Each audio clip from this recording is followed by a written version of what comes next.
Hello বন্ধুরা, এই ভরন্ত মৌসুমে তোমরা যারা শীতে কনকনাচ্ছ তোমাদের জন্য এই ভিডিওটি। এই যে দেখো, আজকে আমি তোমাদের কাছে হাজির হয়েছি একটি অসম্ভব সুন্দর একটি গাছ নিয়ে। দেখো, এই গাছটা কয়েকটা ধরন নিয়ে এই গাছটা দাঁড়িয়ে রয়েছে। যেমন ধরো, এই গাছের যে পাতাগুলা, এই যে দেখো, গাছের যে ডালগুলা একদম সাদা, মাঝখানে কলিটা কিন্তু আবার সবুজ, কিন্তু গুঁড়া দিয়ে আবার একদম দেখতে এটা হচ্ছে সুপারি গাছের মতো। দেখো বাকল, তো সব কিছু মিলিয়ে দেখো গাছটা কিন্তু আসলে একটু অন্যরকম।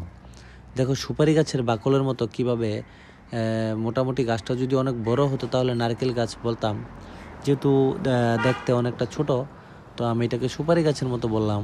দেখো, তোমরা নিজেরাই দেখো, এই যে দেখো, কিন্তু এই গাছটা কিন্তু তুমি একটা চারা যখন লাগাবা, এর নিচ দিয়ে অটোমেটিক আরও কয়েকটা চারা এমনি দাঁড়িয়ে যাবে। যে দেখো, এই ভিডিওতে কিন্তু এমনটাই হলো।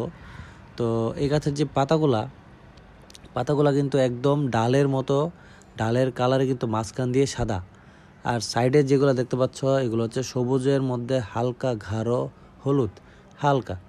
তো সব কিছু মিলে কিন্তু এটা একটা ভিন্ন রূপ প্রকাশ করছে এবং একটা কালার প্রকাশ করছে। তো গাছটা কিন্তু আসলে অন্যান্য সবগুলা গাছ থেকে একদম আলাদা হয়েছে বন্ধুরা।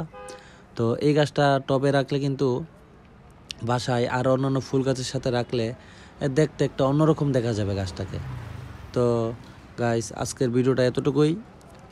আমি তোমাদেরকে আরও নতুন নতুন অনেক ভিডিও আছে, এগুলো দেখাবো। এই ভিডিওতে অনেক অনেক ধরনের গাছ থাকবে, যেগুলো হচ্ছে তোমরা রাস্তার আশেপাশে বিভিন্ন বাড়িতে দেখবা, কিন্তু এটা সম্পর্কে তোমাদের জানার খুব কৌতূহল থাকবে। তো আমি তোমাদেরকে আমার ভিডিওর মাধ্যমে এগুলা তুলে ধরবো যে কোন গাছের কি বৈশিষ্ট্য রয়েছে।